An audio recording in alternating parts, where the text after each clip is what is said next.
Hello everybody, आज मैं start करने वाला हूँ चैप्टर इलेक्ट्रिसिटी। और इससे पहले मैंने डिस्कस किया था आपका चैप्टर केमिकल रिएक्शन और इक्वेशन।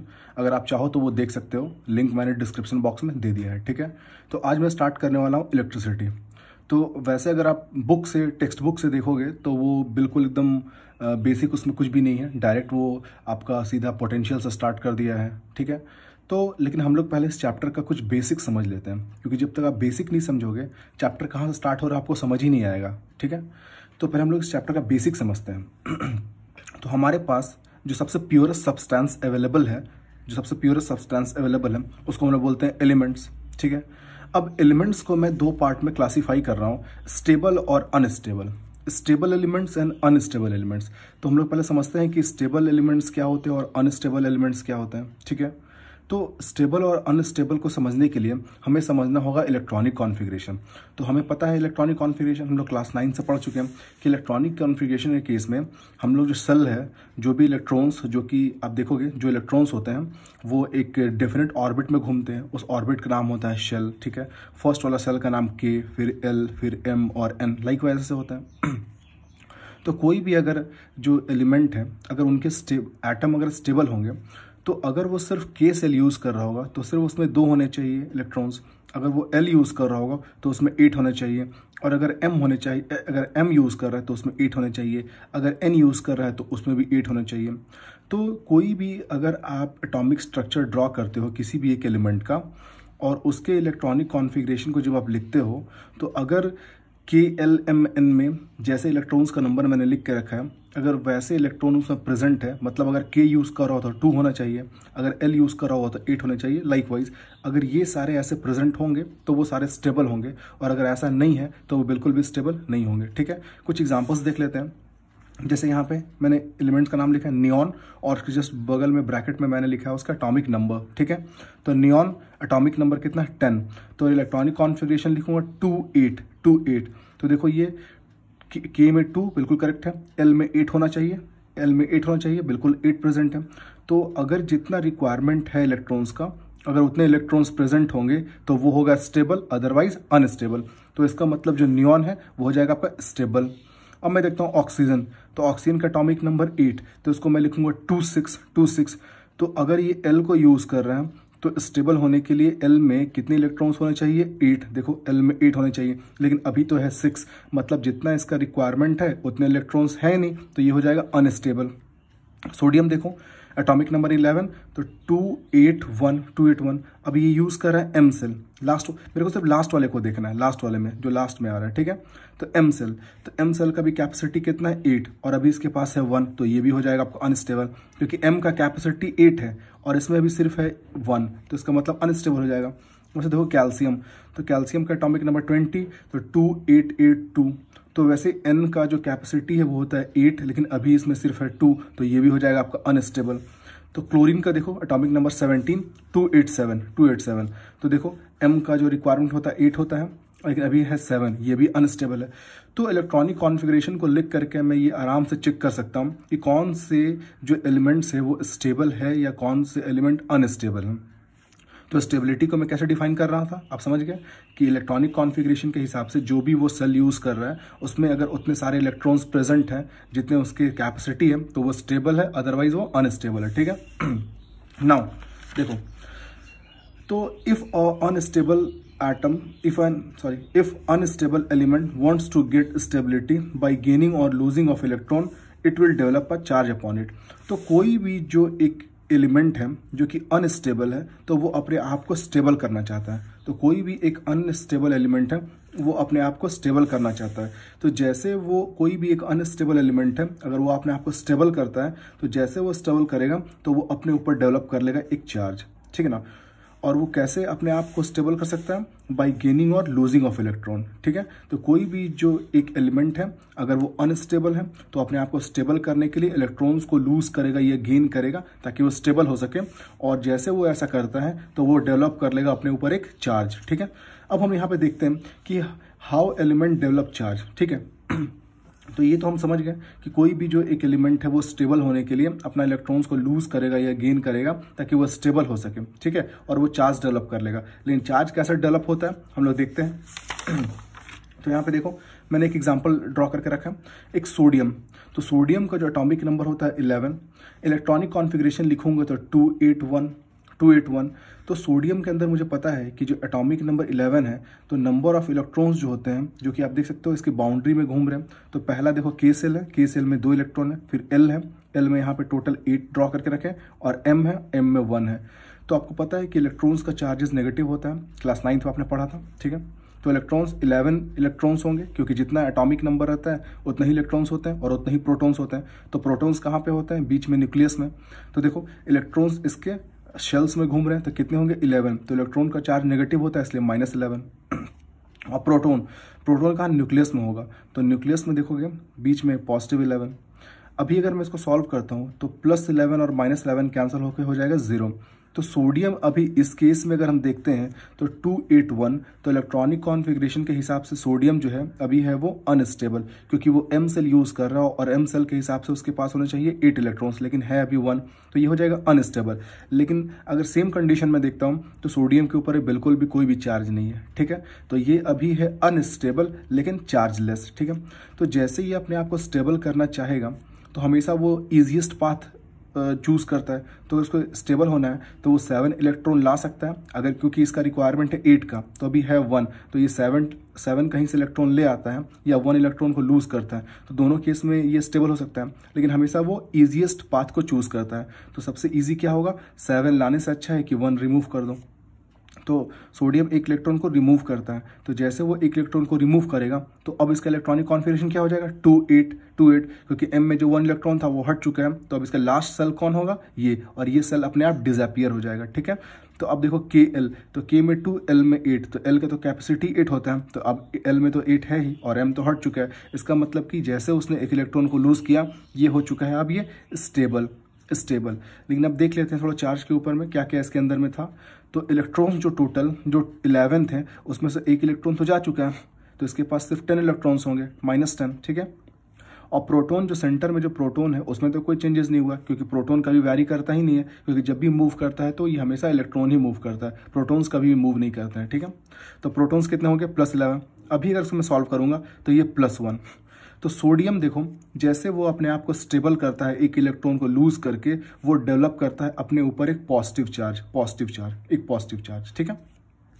वैसे क्लोरीन का आप देख लो, एटॉमिक नंबर 17 है, तो उसको मैं लिखता हूँ KLMN के फॉर्म में, तो 287। तो M का कैपेसिटी 8 होता है, लेकिन है अभी 7 ओनली, तो उसको एक इलेक्ट्रॉन की डिफिशियंसी है। तो अभी चार्जेस देख लेते हैं। तो अभी ये जो क्लोरीन है, अभी अगर मैं इलेक्ट्रॉनिक कॉन्फ़िगरेशन 287 देखता हूँ तो ये बिल्कुल अनस्टेबल है। तो इसमें जो इलेक्ट्रॉन्स प्रेजेंट है जो बाहर आउटर ऑर्बिट में घूम रहे हैं वो 17 है, क्योंकि एटॉमिक नंबर 17 है तो इलेक्ट्रॉन्स भी 17 होते हैं, ये तो आपको पता है, ठीक है। तो -17 क्योंकि इलेक्ट्रॉन का चार्ज जो होता है नेगेटिव होता है, और प्रोटॉन सेंटर में कितने होंगे? बिल्कुल 17 पॉजिटिव चार्ज, ठीक है। अभी अगर मैं इसको जोड़ता हूँ तो आता है 0। तो इसका मतलब क्लोरीन जो है वो अभी देखा जाए तो वो अनस्टेबल है, लेकिन उसके ऊपर कोई भी चार्ज नहीं है। तो अगर स्टेबल होना है तो लास्ट वाले सेल का जो कैपेसिटी है उसको फुल करना है। तो इसमें टोटल 7 है, तो उसको स्टेबल होने के लिए 2 ऑप्शन है, या तो वो जो 7 इसके पास पड़े हुए हैं उसको वो बाहर निकाले, या एक इलेक्ट्रॉन कहीं से गेन करे। तो इजीएस्ट पाथ क्या होगा? 7 निकालने से अच्छा है कि 1 गेन करे। तो जैसे ये 1 इलेक्ट्रॉन गेन करता है तो अब इसका आफ्टर गेनिंग इलेक्ट्रॉन इसका इलेक्ट्रॉनिक कॉन्फ़िगरेशन क्या हो जाएगा? 2-8, और जो एक इलेक्ट्रॉन जो यहाँ इस सेल में आएगा तो M में फिर 8 हो जाएंगे। तो जाकर के आप देखो M में टोटल कैपेसिटी 8 होता है, तो अब 8 आ गया, मतलब ये स्टेबल हो जाएंगे, ठीक है। तो अब देखोगे जो इसका इलेक्ट्रॉन्स है अब वो 17 की जगह पे 18 हो चुका है, क्योंकि एक एक्स्ट्रा आ चुका है, ठीक है। तो 18 -18, ठीक है। प्रोटॉन्स तो बीच में कोई चेंजेस नहीं हुआ, 17। अगर मैं इसको सॉल्व करूंगा तो -18 और +17 कितना आ जाएगा? -1। तो क्लोरीन जो है वो अपने आप को स्टेबल होने के लिए एक इलेक्ट्रॉन गेन करता है और वो डेवलप कर लेता है एक नेगेटिव चार्ज। सोडियम ने क्या डेवलप किया था? एक पॉजिटिव चार्ज। तो इसको मैं लिख सकता हूँ यहाँ पे Na+, का मतलब कि उसने एक पॉजिटिव चार्ज डेवलप कर लिया। अब क्लोरीन जो है उसने एक इलेक्ट्रॉन को लेकर के एक नेगेटिव चार्ज डेवलप कर लिया। तो यहाँ पे एक चीज़ हम देख रहे हैं कि कोई भी जो एक एलिमेंट है वो इलेक्ट्रॉन को जब लूज करता है तो पॉजिटिव चार्ज डेवलप करता है, और जब गेन करता है तो नेगेटिव चार्ज डेवलप करता है। आप समझ गए कैसे वो डेवलप करता है। एक और चीज़ आपको बता देता हूँ कि कोई भी जो एक एलिमेंट है वो जितने ज़्यादा इलेक्ट्रॉन्स को लूज करेगा वो उतना ज़्यादा पॉजिटिव चार्ज गेन करेगा। कोई भी जो एक एलिमेंट है जितना ज़्यादा इलेक्ट्रॉन्स को गेन करेगा उतना ज़्यादा वो नेगेटिव चार्ज गेन करेगा। जैसे आप एग्जांपल देखो मैग्नीशियम मैग्नीशियम, तो इसका जो एटॉमिक नंबर होता है वो होता है 12। अगर इलेक्ट्रॉनिक कॉन्फ़िगरेशन लिखूंगा KLM लिखूंगा तो 282, तो इसको स्टेबल होना है तो M वाले में 8 इलेक्ट्रॉन्स चाहिए, या यहाँ से 2 निकालो, तो अगर ये 2 इलेक्ट्रॉन्स को रिमूव करेगा तो इसके ऊपर आ जाएगा 2 पॉजिटिव चार्ज Mg2+। वैसे अगर ऑक्सीजन का अगर हम देखते हैं तो ऑक्सीजन का एटॉमिक नंबर होता है आपको 8, ठीक है 8, तो इलेक्ट्रॉनिक कॉन्फ़िगरेशन KL तो 2 और 6, तो स्टेबल होने के लिए यहाँ से 6 निकालो या 2 इसको लेके दो, तो जैसे आप इसको 2 दोगे तो डेवलप कर लेगा -2। आप बिल्कुल ऐसे चेक कर सकते हो, ठीक है, आप बिल्कुल जैसे ऐसे मैंने बनाया है आप बिल्कुल वैसे चेक कर सकते हो।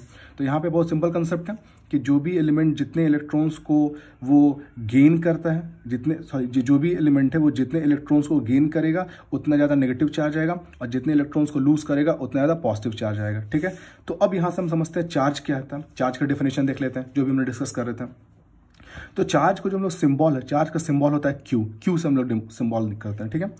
Charge is an intrinsic property of an substance due to which it attract और repel other charge bodies. Charge always develop by gaining or losing of electrons, ठीक है। तो चार्ज क्या है, चार्ज जो है वो इंट्रिंसिक प्रॉपर्टी है किसी भी सब्सटेंस का इंट्रिंसिक मतलब उसका अंदरूनी, मतलब उसके अंदर का कुछ एक प्रॉपर्टी है, अंदर इनसाइड। इंट्रिंसिक का मतलब होता है अंदरूनी, ठीक है। Property of an substance due to which it attract और रिपेल। और चार्ज क्या है कि कोई भी एक बॉडी का उसका एक अपना प्रॉपर्टी है जिसके चलते वो क्या करता है, किसी भी एक दूसरे चार्ज बॉडी को या तो वो अट्रैक्ट करेगा या तो रिपेल करेगा। और ये हमेशा कैसे डेवलप होता है, gaining or losing of electron. मैंने आपको बताया गेनिंग और लूजिंग कैसे करके वो डेवलप होता है। एक और चीज़ आप देखो कि चार्ज जो होते हैं वो आपको पता है, ये चीज़ आप लोग बहुत पहले से पढ़ते आ रहे हो कि लाइक चार्ज जो होते हैं वो रिपेल करते हैं और अनलाइक चार्ज अट्रैक्ट करते हैं। तो कोई भी 2 पॉजिटिव चार्ज वाले होंगे तो रिपेल करेंगे, कोई नेगेटिव चार्ज वाले होंगे तो रिपेल करेंगे, लेकिन ये दोनों देखो आपस में अट्रैक्ट करेगा क्योंकि पॉजिटिव और नेगेटिव है, ठीक है। तो वही है कि charge is an intrinsic property of an substance due to which is attract और रिपेल, ठीक है। तो चार्ज किसी भी ऑब्जेक्ट का एक अपना प्रॉपर्टी है जिसके चलते वो किसी दूसरे चार्ज बॉडी को अट्रैक्ट करेगा या रिपेल करेगा। और चार्ज कैसे डेवलप होता है, bye gaining or losing of electrons, ठीक है। तो आई होप ये आप कंसेप्ट समझ गए होंगे। अब आगे हम लोग देखते हैं, देखो तो अभी तक हम लोगों ने देखा कि चार्ज कैसे डेवलप होते हैं, ठीक है। अब हम लोग देखते हैं टाइप्स ऑफ चार्जेस।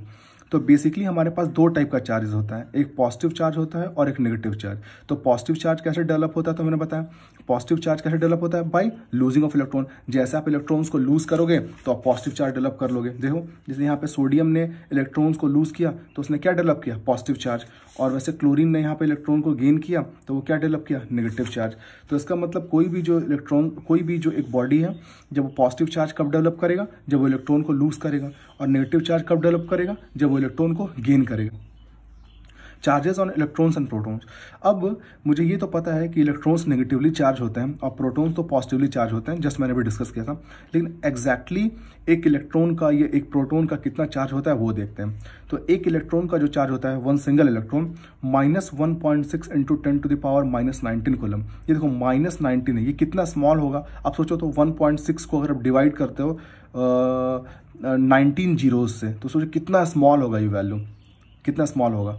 तो इलेक्ट्रॉन्स का जो चार्ज होता है -1.6 × 10⁻⁻19 कूलम, और यहाँ पे प्रोटॉन्स का जो चार्ज होता है +1.6 × 10⁻⁻19 सी। यहाँ पे सी जो है वो रिप्रेजेंट कर रहा है कूलम को, क्योंकि यहाँ पे चार्जेस का जो यूनिट होता है, चार्ज को हम लोग किस में मेजर करते हैं, वो होता है कूलम। कूलम जो है वो एक साइंटिस्ट का नाम था, ठीक है। कूलम जो था एक साइंटिस्ट है ना, उन्होंने ही चार्ज का डिस्कवरी किया था। तो हम लोगों ने उनके रिस्पेक्ट में जो चार्ज होते हैं उनका यूनिट को ही हम लोगों ने कूलम रखा, ठीक है।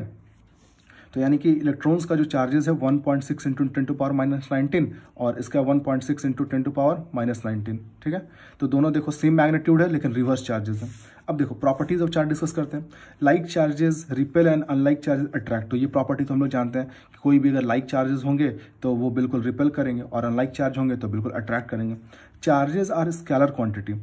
तो हम लोगों ने ये तो पहले से पढ़ा है स्केलर वेक्टर क्या होता है। तो स्केलर में सिर्फ मैग्नीट्यूड होता है और वेक्टर में मैग्नीट्यूड और डायरेक्शन दोनों होते हैं। तो चार्जेस जो होते हैं स्केलर क्वांटिटी। जैसे मान लो कोई भी एक ऑब्जेक्ट है, मैं बोलूंगा कि इसके ऊपर +2 चार्जेस हैं, +2 चार्जेस है। तो इसके ऊपर सिर्फ मैं बता रहा हूँ कि +2 चार्जेस हैं, 2 चार्जेस है, +2 चार्जेस है, लेकिन ये थोड़ी बता रहा हूँ कि किधर डायरेक्शन तो कुछ भी इसमें जिक्र नहीं हो रहा है। तो इसका मतलब जो चार्जेस होते हैं वो स्केलर क्वांटिटी होता है, क्योंकि डायरेक्शन से कोई रिलेशन नहीं है इसमें, ठीक है। Charges are additive in nature. Charges are additive in nature nature कहने का मतलब जैसे कोई भी ऑब्जेक्ट है, अगर सपोज करो कि इसके पास पहले से +2q चार्ज था और अगर मैं इसके ऊपर अगर +2q चार्ज और डाल देता हूँ तो ये इसके साथ ऐड होकर के आप देखोगे ये q चार्ज और q चार्ज ऐड होकर कितने हो जाएंगे, +2q चार्जेस हो जाएंगे। मतलब अगर आप इसमें और डालोगे तो वो सारे एडिटिव, मतलब वो आपस में ऐड हो जाएंगे। अब इससे दूसरा एग्जांपल देख लो, अगर कहीं पे अगर पहले से अगर 5q चार्जेस है और इसके ऊपर अगर हम -2q चार्ज डालते हैं तो अगर इसको सॉल्व करेंगे तो कितना आ जाएगा, 3q चार्जेस, क्योंकि वो एडिटिव होते हैं। तो +5q और -2q को सॉल्व करेंगे तो कितना आ जाएगा, 3q। ठीक है, तो चार्जेस जो होते हैं वो एडिटिव नेचर के होते हैं। ठीक है, the total charge of an isolated system is always conserve. मतलब कोई भी एक आइसोलेटेड सिस्टम होता है उसके टोटल चार्ज कंजर्व होते हैं। जैसे एग्जांपल देखो, जैसे मान लेता हूँ कि ये मेरे पास एक कंटेनर है, इसमें एक ऑब्जेक्ट ए है और एक ऑब्जेक्ट बी है। दोनों अभी देखा जाए दोनों अनस्टेबल है, दोनों अनस्टेबल है। लेकिन अभी देखोगे दोनों के ऊपर में कोई भी चार्ज नहीं है। तो इसको स्टेबल होने के लिए इसने क्या किया कि एक इलेक्ट्रॉन को ट्रांसफर किया इसको। तो जैसे इसने एक इलेक्ट्रॉन को ट्रांसफर किया तो इसने डेवलप किया एक पॉजिटिव चार्ज और इसने एक इलेक्ट्रॉन को गेन करके नेगेटिव चार्ज। लेकिन अगर ओवरऑल में इस पूरा बॉक्स में देखूंगा तो एक पॉजिटिव और नेगेटिव चार्ज हो गए तो फिर से 0 हो जाएंगे। तो यहाँ भी टोटल 0 चार्ज था और यहाँ भी टोटल अगर मैं दिख रहा हूँ तो 0 चार्ज होते हैं। तो इसका मतलब अगर पूरा एक सिस्टम को लेकर चलता हूँ तो चार्जेस जो होते हैं वो हमेशा जो होते हैं वो कंजर्व होते हैं। मतलब वो सिर्फ इलेक्ट्रॉन का ट्रांसफर एक से दूसरे में हो रहा है, लेकिन ओवरऑल में देखूंगा तो ओवरऑल वो जो बॉडी है, ये पूरे सिस्टम है, वो तो न्यूट्रल ही रह गया, है ना। Charges can not be created not be destroyed, it can be only develop. ये सबसे इंपॉर्टेंट पॉइंट है, इसको बहुत अच्छे से समझना है कि चार्ज को कभी भी हम ना क्रिएट कर सकते हैं ना डिस्ट्रॉय कर सकते हैं, सिर्फ चार्जेस को डेवलप कर सकते हैं। और कैसे डेवलप कर सकते हैं ये तो हम बता दिए आपको, है ना, कि जब वो इलेक्ट्रॉन्स को लूज करेगा तो वो डेवलप करेगा पॉजिटिव चार्ज और इलेक्ट्रॉन को अगर गेन करेगा तो डेवलप करेगा क्या, नेगेटिव चार्जेस।